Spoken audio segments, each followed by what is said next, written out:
Hey guys, my name is Priscilla Elias and today we will talk about the gear you need as a portrait photographer. I will share all the equipment I use to do portrait photography as well as what I think is the most important stuff you should have as a portrait photographer and why. Just give me a minute, I'll grab my gear while you watch the intro.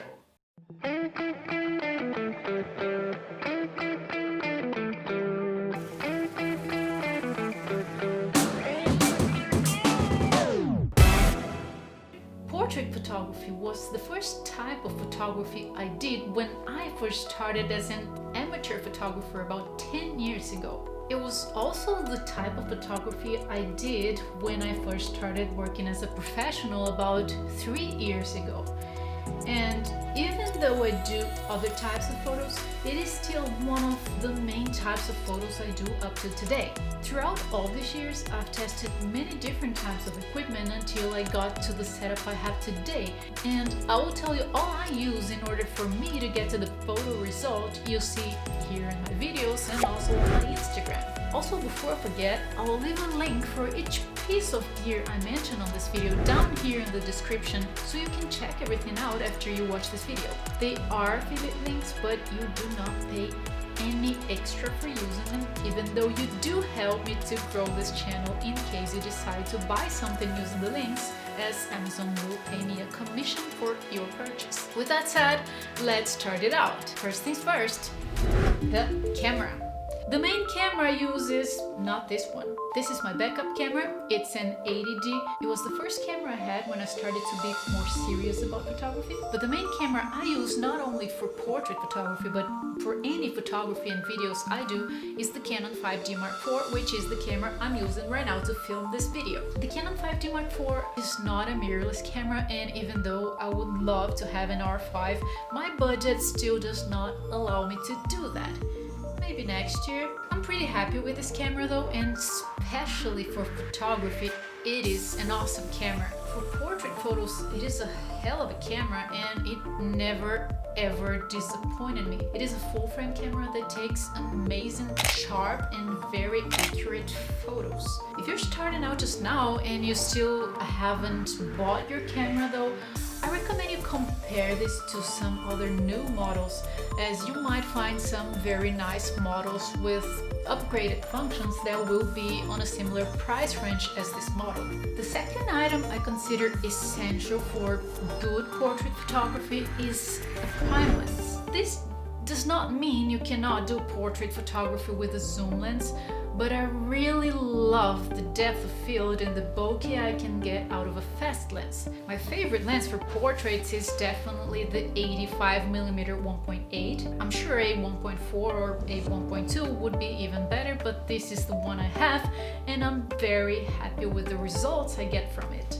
It is not an expensive lens. You will find it on Amazon for around $350, and as I said, I will leave a link in the description in case you want to check it out. If you have a crop sensor camera though, as it is the case of my 80D for example, or in case you want a cheaper option for prime lens, I really recommend you check this lens out. This is the 50mm 1.4 lens. It was the first lens I ever had. Well, actually it was a 1.8, but both are great lenses for portrait photography also. If you go for the 1.8, you will pay around $130, and if you choose to go with the 1.4, you will find it for around $400. The reason why I say that if you have a crop sensor camera, this might be a better choice for you is because with an 85mm lens, for example, in case you shoot in small places, it might be an issue as you will have your image cropped to something equivalent to a 120mm lens or so. Well, if you have a crop sensor camera and use it with the 50mm lens, you will get the image cropped in a way it will feel like you're shooting with an 80mm lens or something close to that. As a matter of fact, if you have a crop sensor camera, you might even consider getting a 35mm 1.8, especially if you're shooting indoors in small places. But since I have a full frame camera, that is not a lens I have in my kit. If you intend to start with a unique lens, I recommend you check out the video up here and see the difference you will find in portraits when shooting with different lenses. I shot the same portrait with different focal lens, so you would be able to see in practice how much different lenses influence the result of your photos. That way you can decide what you think looks best. Next thing I consider crucial for portrait photography is a reflector. I couldn't see the importance of this until I made some test photos shooting with and without a reflector. Depending on the size of the reflector you get, you will spend from $15 to $40, and it will help you to bounce the light you have available to light your subject perfectly in many different ways. It will definitely increase the quality of your portraits if you use it wisely. If all you have is a camera, a good prime lens, and a reflector, great, you're good to start. You can certainly do great portrait photos already, especially, but not only, outdoor shots during the day. Now, if you want to be more versatile and be able to shoot in pretty much any situation, the next thing I would recommend you have, and something that I use a lot, especially here in Sweden where I have very little daylight during a good part of the year, is an external source of light. I have quite a few of them, but the most versatile and practical one I have that works pretty well for me for external shots, many times even in pretty much complete darkness, is the Aputure Amaran MC RGB WW LED video light. Besides it being super small and light, it is battery powered and it allows me to change intensity, color, and saturation of the light, giving me so much versatility. I'm amazed with the shots I can get only by using this small light. Plus, it is not a very expensive light. You will find it for around $90 on Amazon. I also have an external flash that I sometimes use for portraits. Believe it or not, I usually use this external flash I have for daylight shots. Mostly when I want to overpower the sun, keeping the sunset while still having the subject well lit for the shot. My main speedlight is the Canon 600EX2 RT, and my backup one is the Yongnuo YN600EX RT.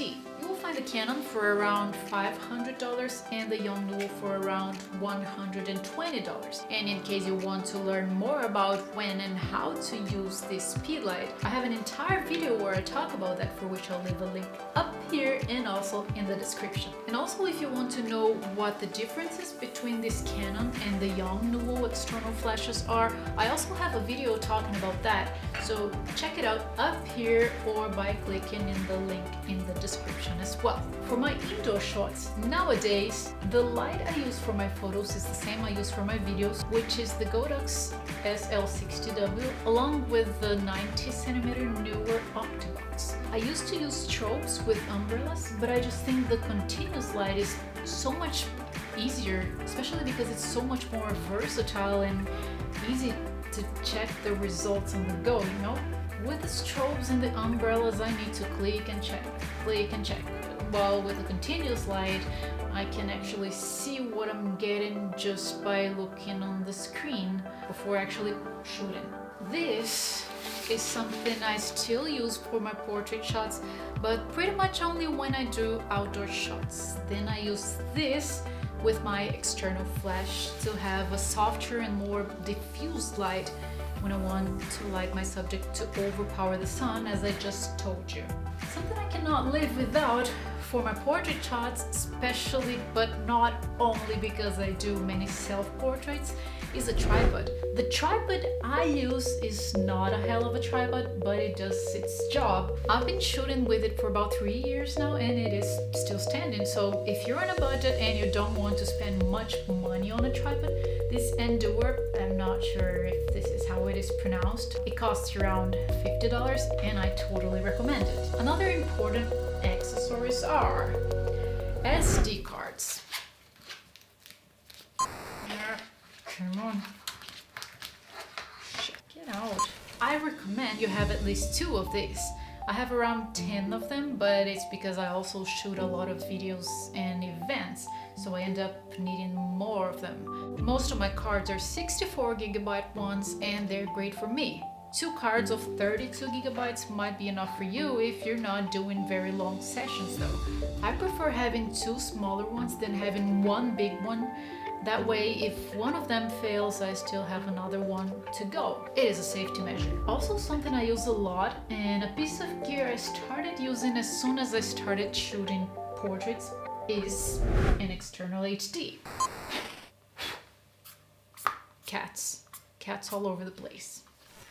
Pictures are getting bigger and bigger as cameras evolve. They take a lot of room, and I definitely cannot live without one of these anymore. Plus, I always edit straight from my external HD. That way, I have my computer storage pretty much empty at all times, which makes me think it is worth investing in a good external HD. That's why I bought myself this LaCie. You will find this external HD from $90 to $200 depending on how much storage you need. I have a 2 terabyte one that lasted for around 8 months, and I just recently got a new 4 terabyte one since now I'm doing many videos and that takes even more space to keep. Oh, and in case you want to know more about how I edit my photos straight from my external HD without having them in my computer, I'll leave a link to the video where I talk exclusively about that up here and also in the description. Finally, the last piece of gear I use as a portrait photographer is a backpack. This is the one I usually take for my portrait shots. It is a Benro Ranger 300. I also have a bigger one on wheels, which I mainly take to the events I shoot, but for portraits, this is usually more than enough. It is tough, it is not heavy, it has a waterproof coat inside in case it rains too much, but it is also water resistant. I've had it for around 3 years now, and I'm pretty happy with it. I'm really happy I did not sell this when I bought my big one, because it is still the best one for my portrait sessions. With all of this shown, I would like to ask you that if this video was helpful to you, that you will please help me out in return by subscribing to my channel, clicking the like button, and also hitting the little bell down here so you will get notified every Wednesday when I come up with new content. Also, please let me know what gear you use or you intend to use as a portrait photographer. I frequently receive many useful tips from you, so it's always amazing to keep up with what you're doing. And this is all for today, guys. Thanks so much for watching me, and I'll see you in the next video. Ciao!